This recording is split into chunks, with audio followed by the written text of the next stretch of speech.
And today I want to tell you a bit of our recent efforts in the area of controlling waves with metamaterials. And in this audience, I probably don't need to tell you why waves and wave control in particular, wave engineering is of interest. Thanks.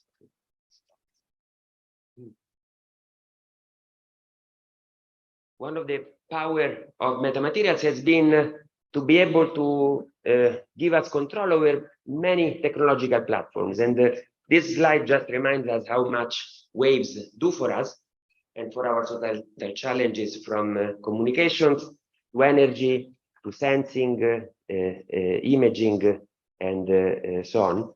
And this encompasses frequencies that go from visible light to radio waves to even sound and acoustic waves. Isabel gave a beautiful talk, in fact helped me a lot in the introduction. You have seen what metasurfaces can do. Our community has shown, again, over multiple platforms, how structuring an aperture provides us with new ways of compactifying optical elements, build intelligent surfaces for wireless communications, and controlling the sound over a wide range of platforms and technologies. At the same time, as Isabel showed us, the current state of the art tells us that to structure light over an aperture, we should pattern local resonators. This gives us a great degree of control over the spatial resolution, spatial distribution of waves, but at the same time, the spectral control is quite poor. And the reason for that is that these resonators tend to be highly dispersive. When you compactify a resonance, you enhance the field localization in space. Typically, you sacrifice the temporal response. And one alternative platform we've been exploring in this context has been the idea of not necessarily following this path of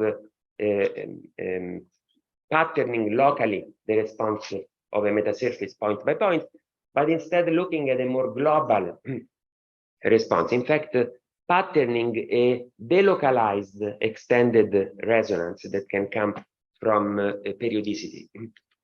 The idea is to look at non-local metasurfaces, engineering non-localities over an aperture.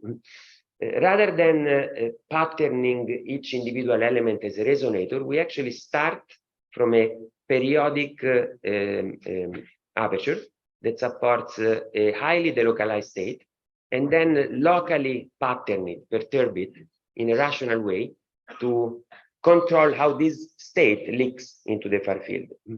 And that actually helps us gain control both over the spatial and the spectral response of the surface.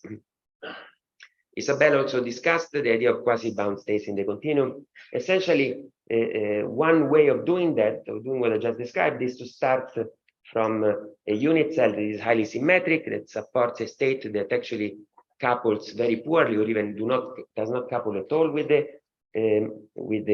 far field radiation, and then puncture it, locally perturb it with the structures that are highly non-resonant, and therefore they're not triggered in a broad spectrum, but rather help us bridge the transition from the near fields to the far field in a controlled way. And if you can do it with controlled symmetries, you can actually get a lot of tools to locally structure this response that is already spectrally controlled. You can do it by controlling both the amplitude, the phase, and the polarization state, point by point, pixel by pixel of this metasurface. A couple of examples of this, and in the interest of time, I will just show you a few examples in different wave platforms. And this is actually a millimeter wave, 3-layer metasurface. Each of them is formed by a bilayer of copper subwavelength structures on an otherwise periodic lattice. And the idea is to have this multifunctional metasurface in which each metasurface triggers the response only over a selected narrow bandwidth for selected polarization. In this case, we use the geometric phase that is naturally coupled to circular polarization. So the first metasurface turns on only for a narrow bandwidth around this millimeter wave frequency for right-handed polarization, and thus focusing quite effectively. But for this corresponds to this plot here, so left-handed polarization.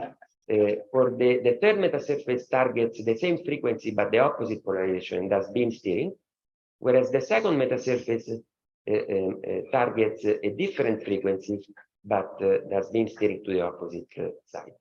This is actually a spatial field plot. These are momentum space plots to confirm that the three surfaces together can be stacked and realize a complex functionality for different polarizations. The advantage here is that each surface turns on only for specific frequency range and polarization stage. This is another surface. This actually targets guided modes, and it involves visible. Actually, this is telecom wavelength, 1.5 micron wavelength. It's an aperture, as you see, about 400 microns by 400 microns. It's an SEM image here. It's fed from the side with a guided mode, and using the same principles, it couples out 4 different holograms, 2 in amplitudes at about 1 millimeter from the surface, and 2 in phase on the surface. This showcases the degrees of freedom that you get from structuring an otherwise periodic aperture by patterning it with these perturbations over the aperture. One aspect I'm quite excited about these non-local metasurfaces is the opportunity of controlling incoherent light and actually integrating sources over the metasurface. Actually, Isabelle also showed us some examples of more conventional metasurfaces exploiting local resonances coupled to photoluminescent 2D materials. Generally, both photoluminescence and thermal emission are quite ubiquitous forms of light, with the challenge that they are incoherent. And in fact, we've seen how it's important to do spatial averaging, to do also temporal averaging, actually, to take into account the fact that these sources, while being cheap and easy to access, are difficult to tame.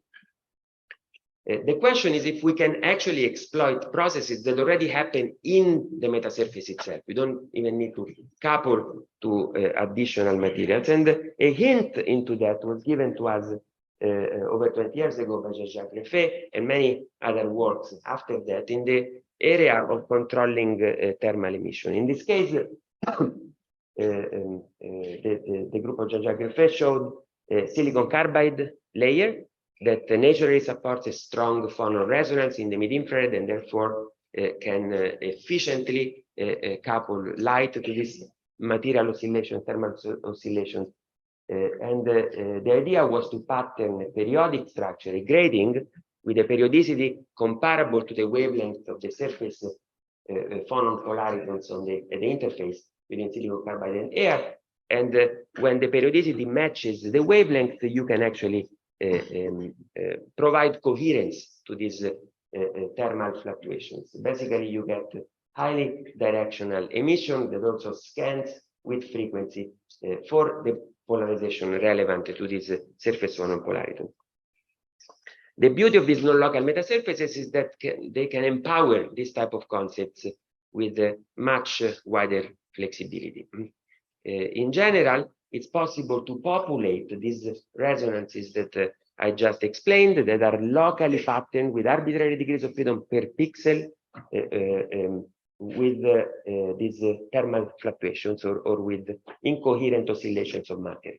And the idea is to add geometric phase and be able to actually pattern the thermal emission with arbitrary profiles.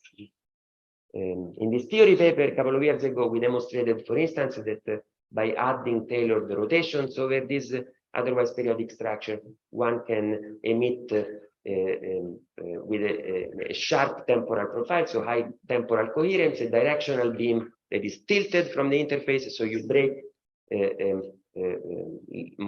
linear momentum symmetry, and you also break angular momentum through the spin because you emit selectively right-handed circular polarization.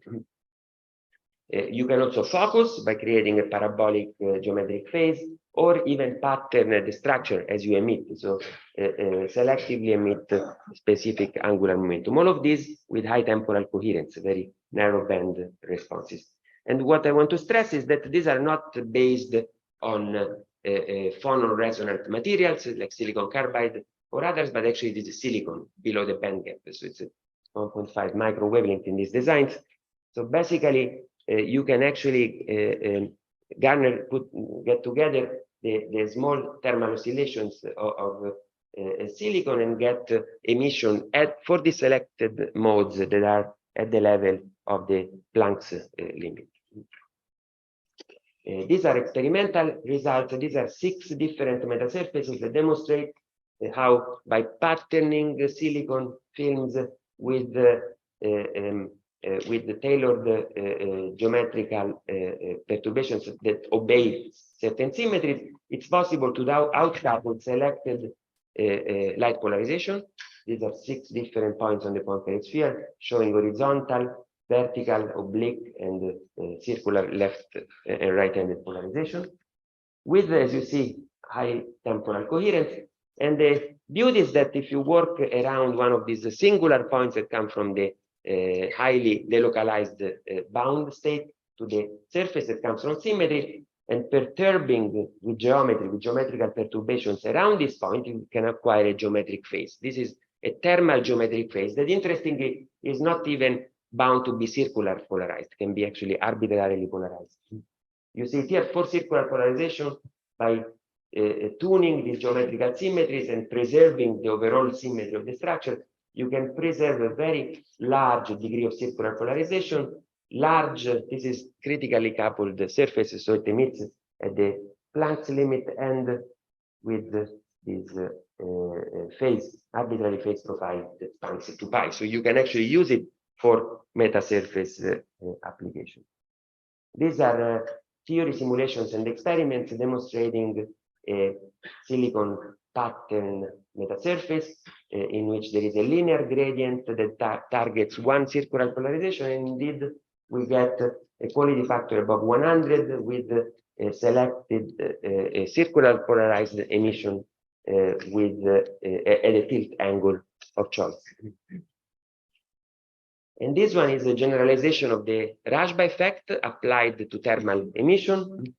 So this is the conventional Rashba effect, but now realized for incoherent light. So we have a metasurface that emits opposite circular polarization at opposite angles, and you see the experimental results here.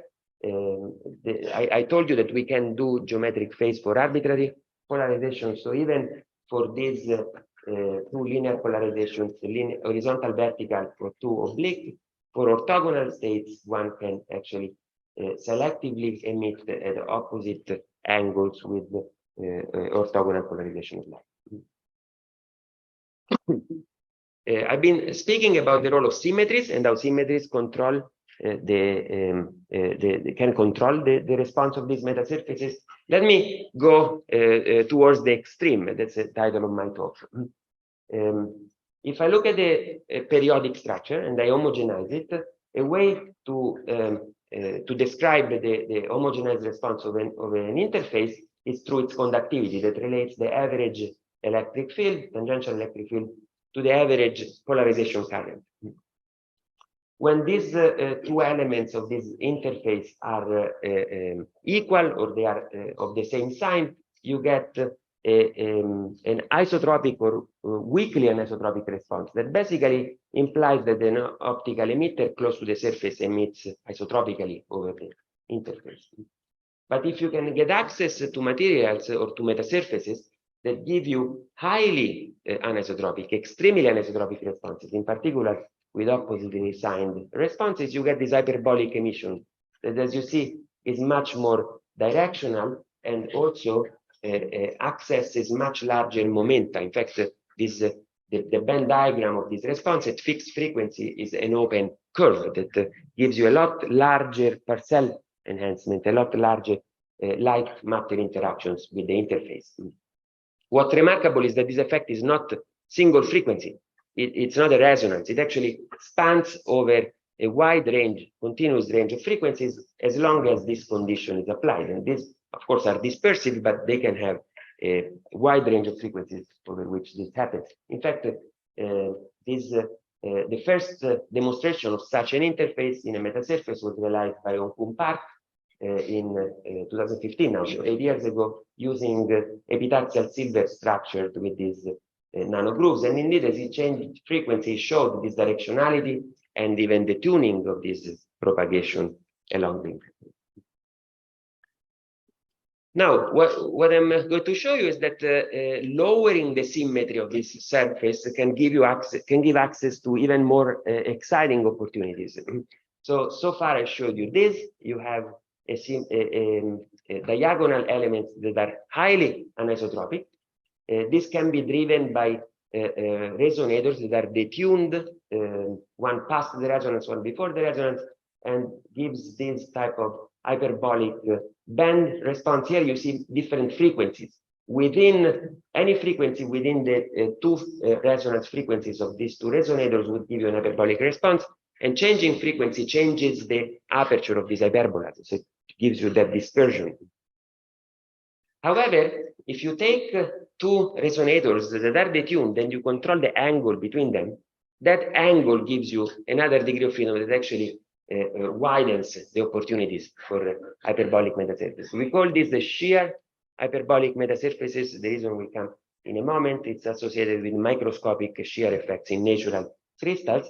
And of course, you can model this rigorously with resonators that have some Lorentzian resonance and an angle between them.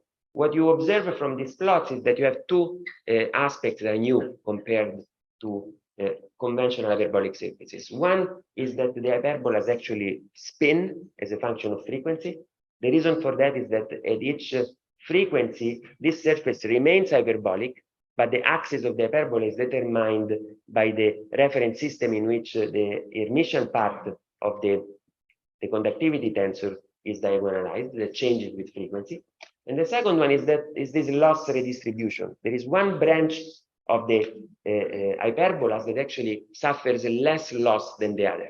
And that's because the fact that the two resonators in general lossy are more parallel to each other does not affect the hyperbolic response, but affects the fact that one of the branches has an electric field that is actually more orthogonal to both resonators. This allows you to get access to even larger momenta for fixed level of loss of the resonators and even more longer propagation distance. So this is seen in simulations here.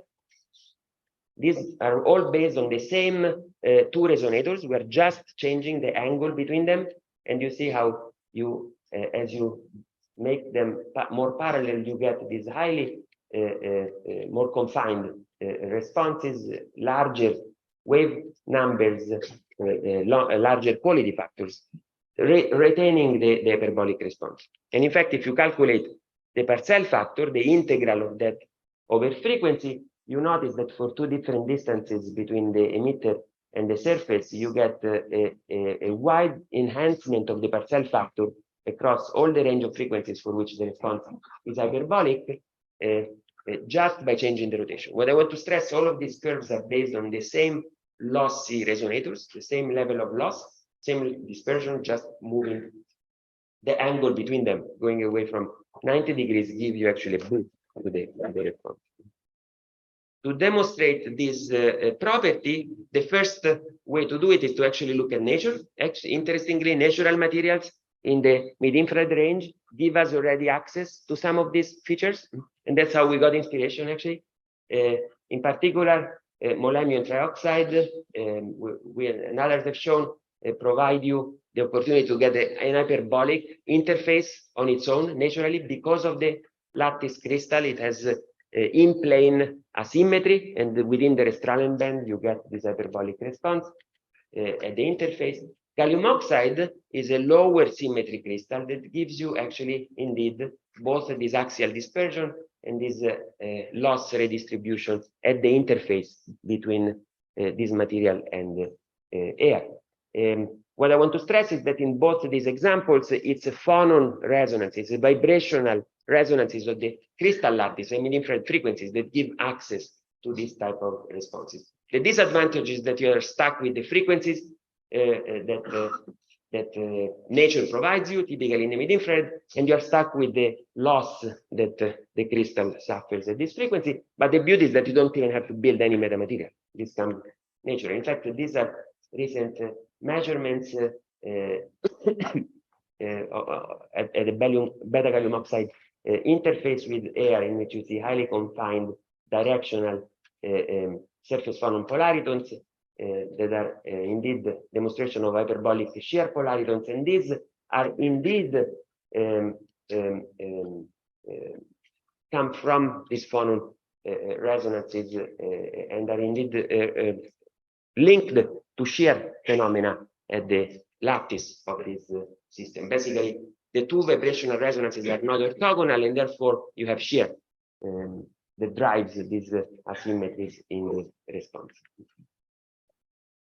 Well, if we go to metamaterials, we can do this more efficiently and the frequency we want. So I will show you now an experiment for sound, for elastic waves at much lower frequencies, at kilohertz frequencies, using 3D printed structures. We can do a simple mass spring model, same idea, just a different equation. This is for flexural wave equations on thin plates.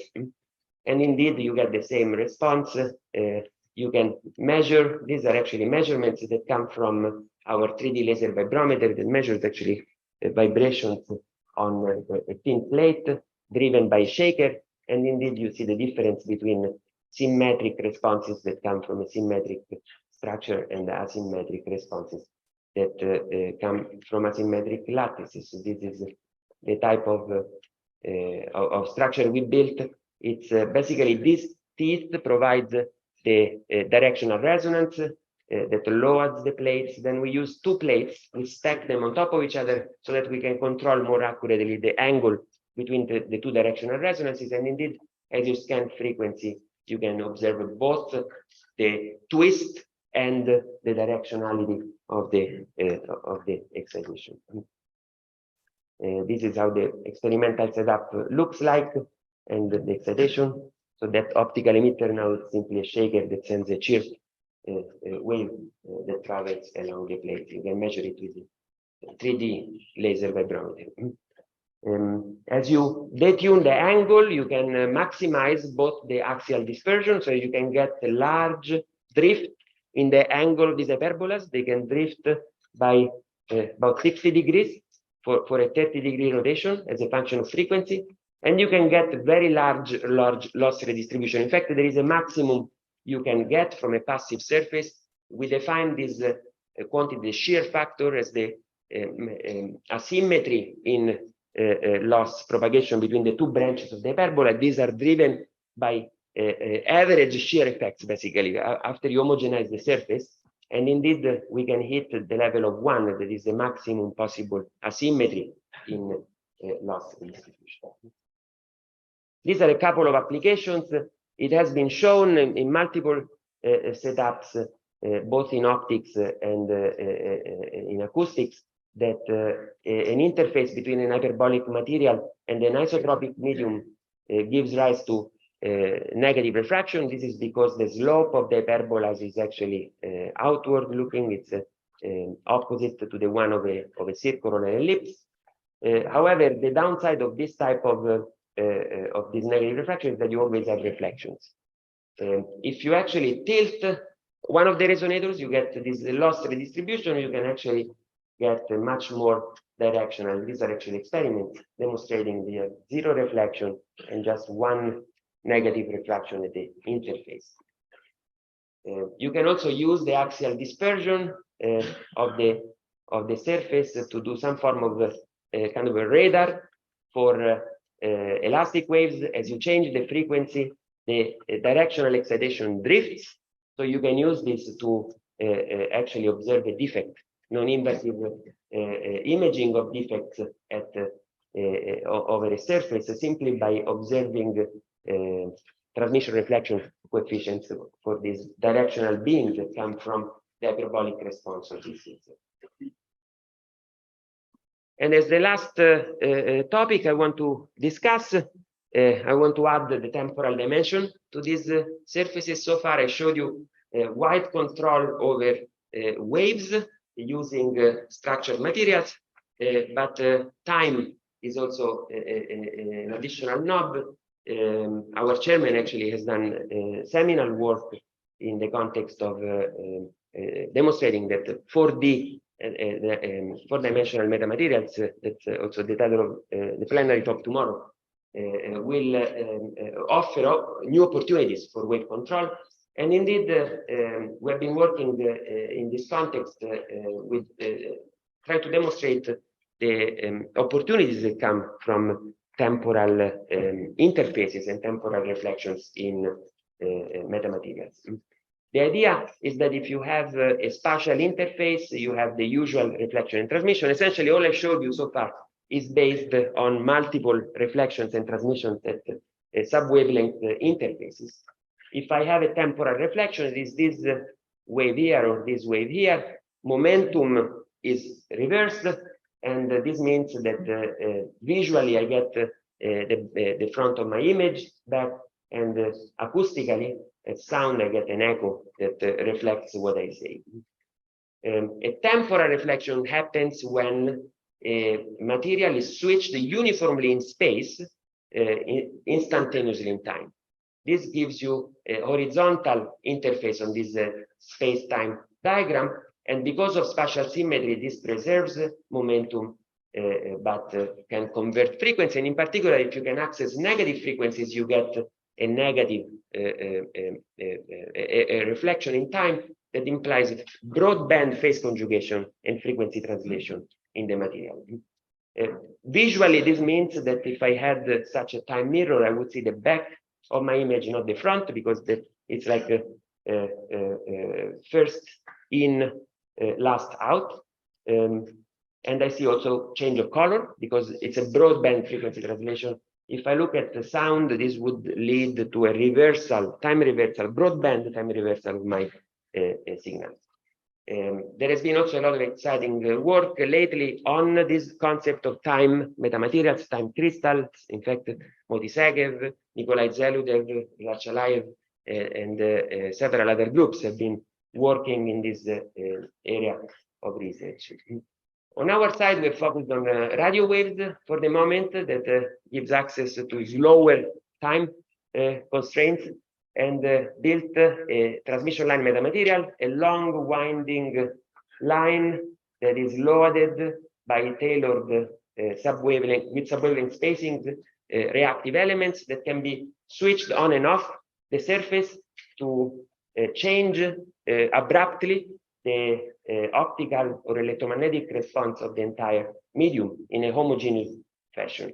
And this gives rise to a time interface or a multiple of time interfaces that can control the time reflection and transmission. Indeed, you see here, this is a broadband pulse, asymmetric, that is time reflected at the time interface. This is the input part. You receive the signal that is time stretched because all the frequencies have been converted down, they have been halved. This is actually the spectrum. In frequency, it's halved uniformly across the entire spectrum of the signal. And also the shape is reversed. You receive first the last part. This one is the time refraction.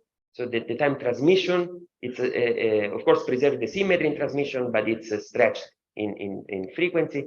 And this is actually a reflection that comes from the back of the structure because the medium has changed impedance, so it's not matched to the output port. So this is a spatial reflection that has preserved the same symmetry as the input, but has a different frequency.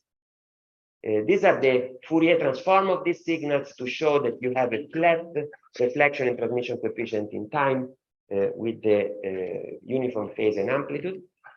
Time reflection here is about 15%. And then you can combine multiple of these interfaces. If it goes on. we have this is the analog of a Fabry-Perot resonance, but in time. So 2 time interfaces. It's a temporal slab in which the thickness is controlled through the duration of the interface. And indeed, when you do a Fourier transform of the response, here you see 2 signals that are time reversed without distortion. And indeed, you get this beating of frequencies, or I would say of momentum, because actually that's the quantity that you conserve at these interfaces.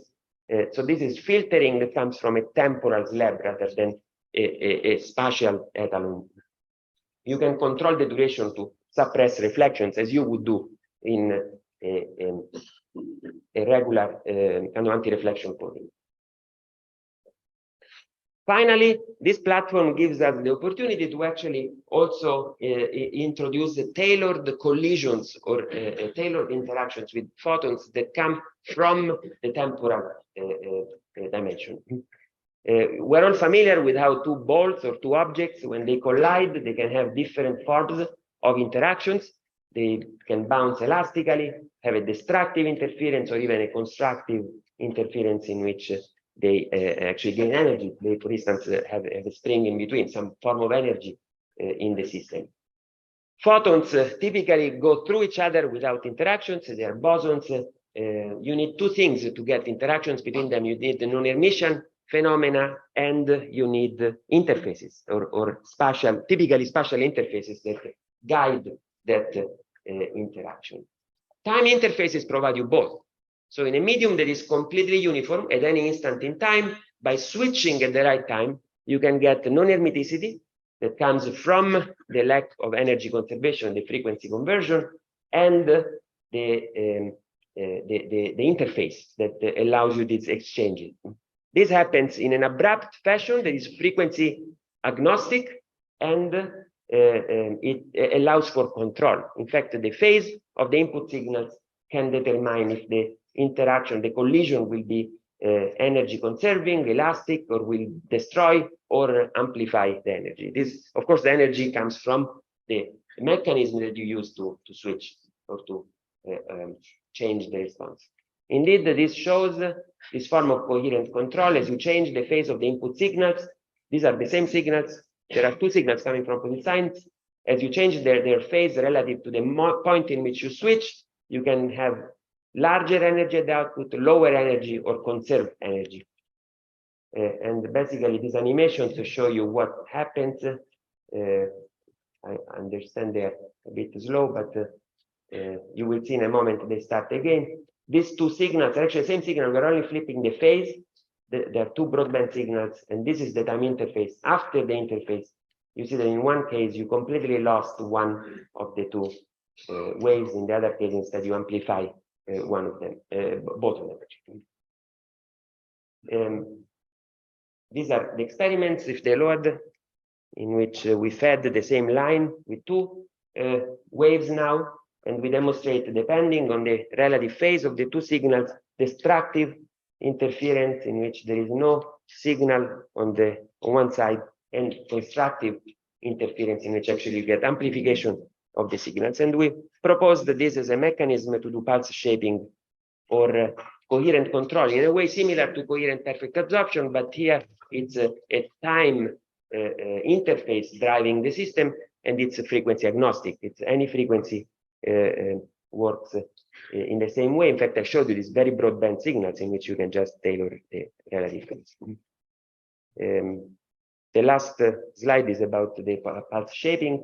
So this is an input pulse, this is an idler, and by controlling the time in which you switch, you can actually delete portion of the pulse, and that can be done through phase control as well.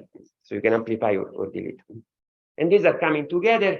The idea is to bring the concepts of the space metamaterials, Floquet engineering. There is a lot of interesting activity in the context of polaritons and of Floquet matter. And I believe the time is mature. The 2 fields are coming together. And in this context, I think one of the messages of my talk is that this can be done over a wide range of platforms for waves, from sound to radio waves, to heat, thermal, to nano-optics, and of course also quantum physics and nonlinear optics that Isabel showed us. and even static fields.